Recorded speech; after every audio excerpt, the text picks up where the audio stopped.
Au nom du Père et du Fils et du Saint-Esprit, ainsi soit-il.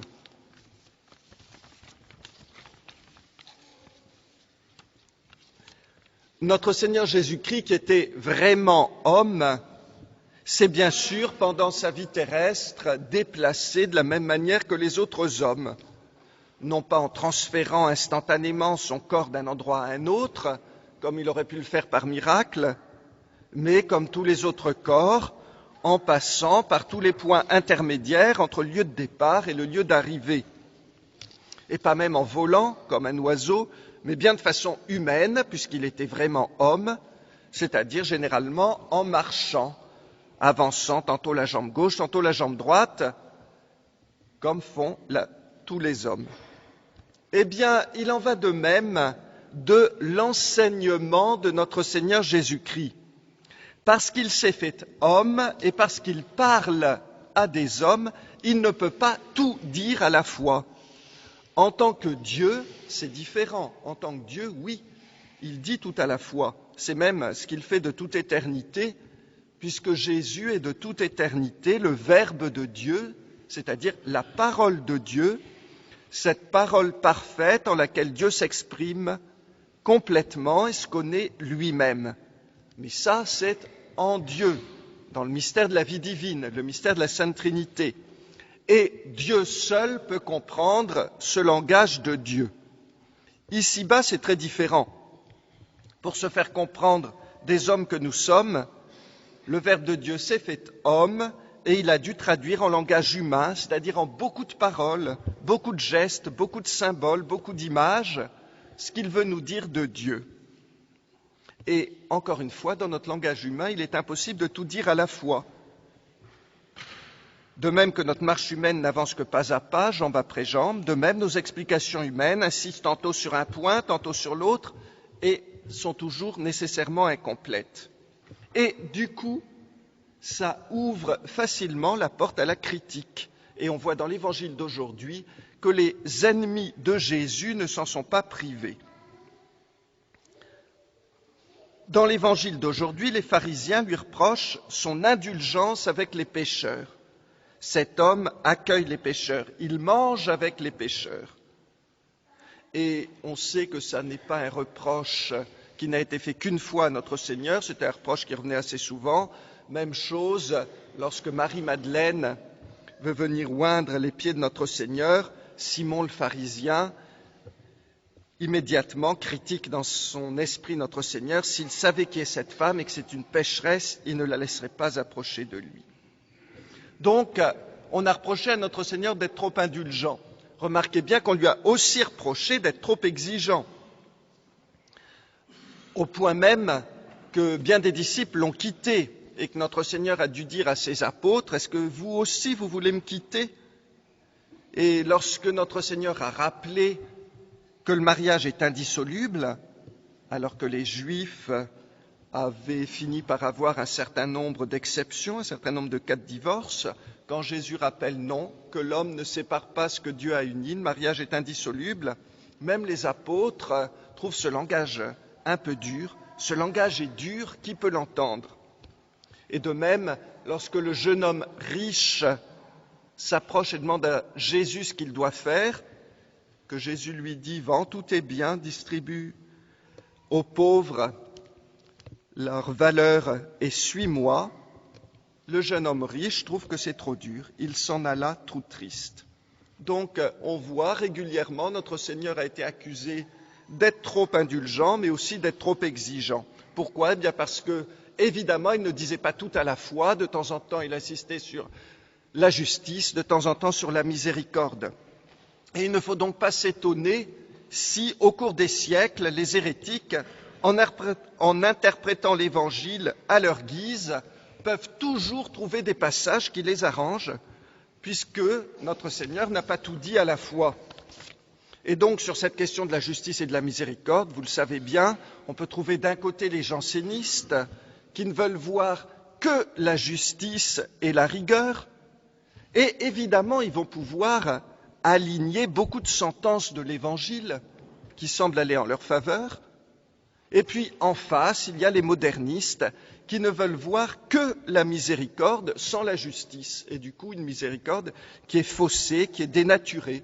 Mais évidemment, s'ils ne veulent voir que ça, ils peuvent eux aussi aligner toute une série de citations évangéliques. Ne jugez pas, vous ne serez pas jugés. Et on sait malheureusement que c'est la tendance actuellement des autorités de l'Église et particulièrement du pape François.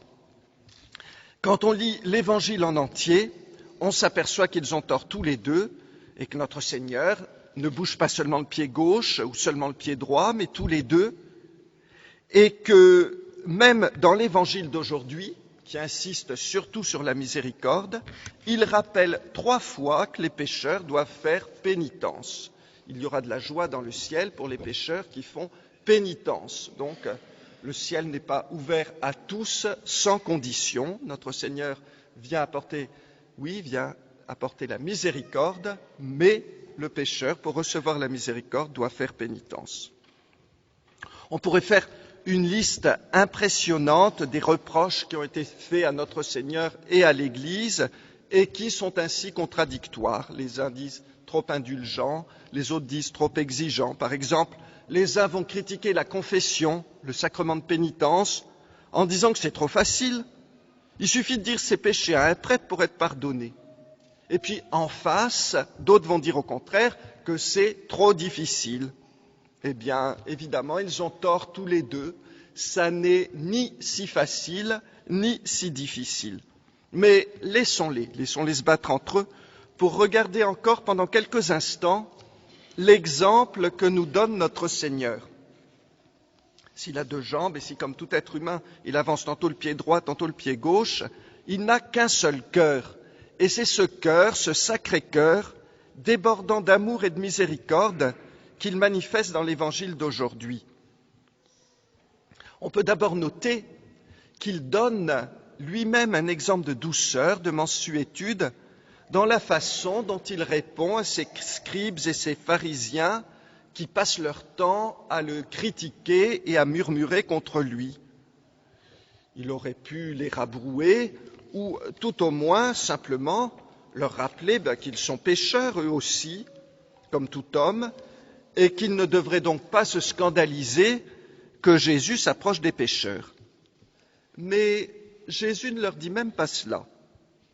Et parce que justement ils sont pécheurs et qu'ils font partie de ces brebis qu'il doit ramener, Jésus leur répond avec une très grande délicatesse. Il commence uniquement par justifier sa propre attitude. Et il leur explique, mais vous-même, si vous aviez perdu un animal ou si vous aviez perdu un billet de banque, vous feriez de même, vous iriez le chercher et vous vous fatigueriez à le chercher. Eh bien, c'est ce que je viens faire, moi. Car évidemment, Jésus est ce berger, ce pasteur qui cherche la brebis perdue. On peut toutefois se demander qui sont les 99 justes dont il est dit « On se réjouira dans le ciel pour un seul pécheur qui a fait pénitence plutôt que pour 99 justes qui n'ont pas besoin de pénitence. » Qui sont-ils ? Est-ce que ce sont des êtres humains ? On peut plutôt penser que ce sont les anges. Notre Seigneur est venu du ciel, où étaient les êtres angéliques, bien plus nombreux que les hommes, qui, eux, effectivement, n'ont pas besoin de pénitence, parce que la question a été réglée une fois pour toutes. Il y a eu les mauvais anges, qui se sont révoltés définitivement, et les bons, qui n'avaient pas besoin de pénitence. Et notre Seigneur n'a pas voulu se contenter de la joie que lui donnait leur fidélité. Il a voulu venir s'occuper de la pauvre brebis perdue, l'humanité, les hommes, qui s'étaient pourtant révoltés contre lui.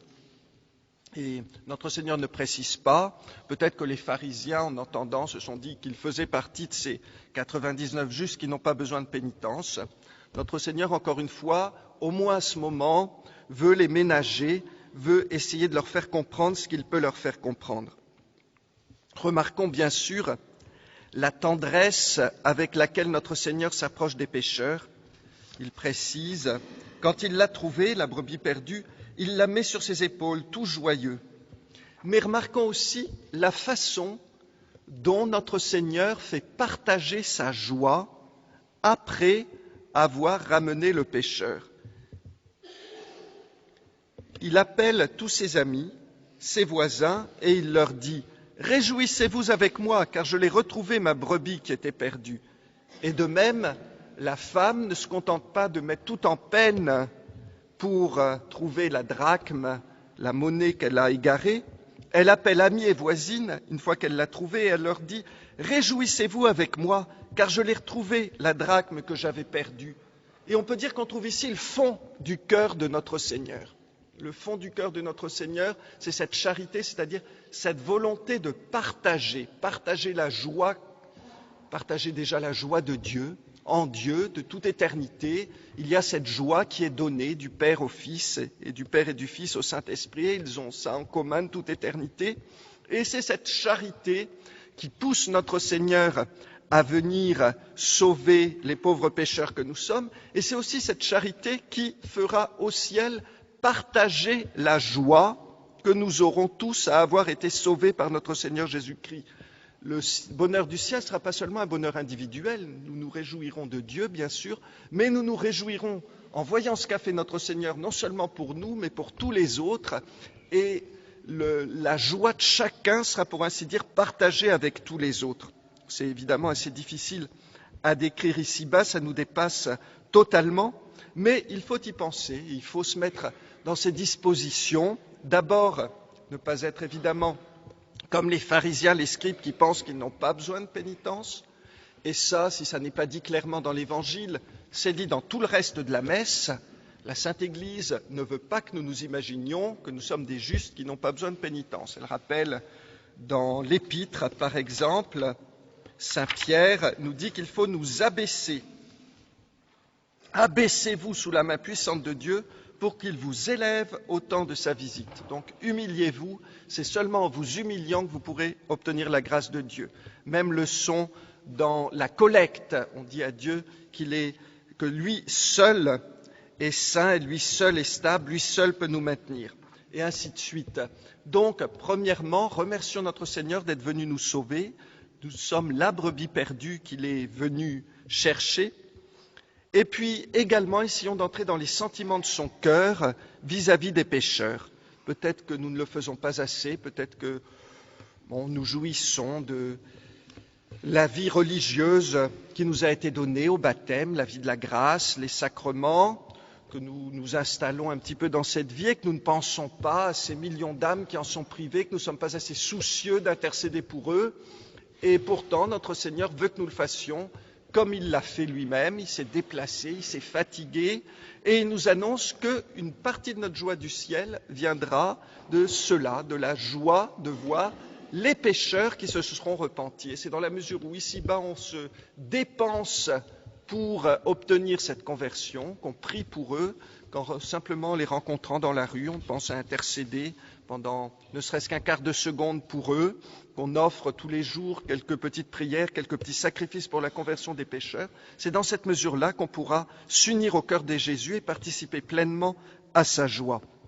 Demandons ça pendant ce mois du Sacré-Cœur, de pénétrer davantage les sentiments du cœur de Jésus, et demandons-le bien sûr par le cœur de sa mère, par le cœur immaculé de la très sainte Vierge Marie. Au nom du Père et du Fils et du Saint-Esprit, ainsi soit-il.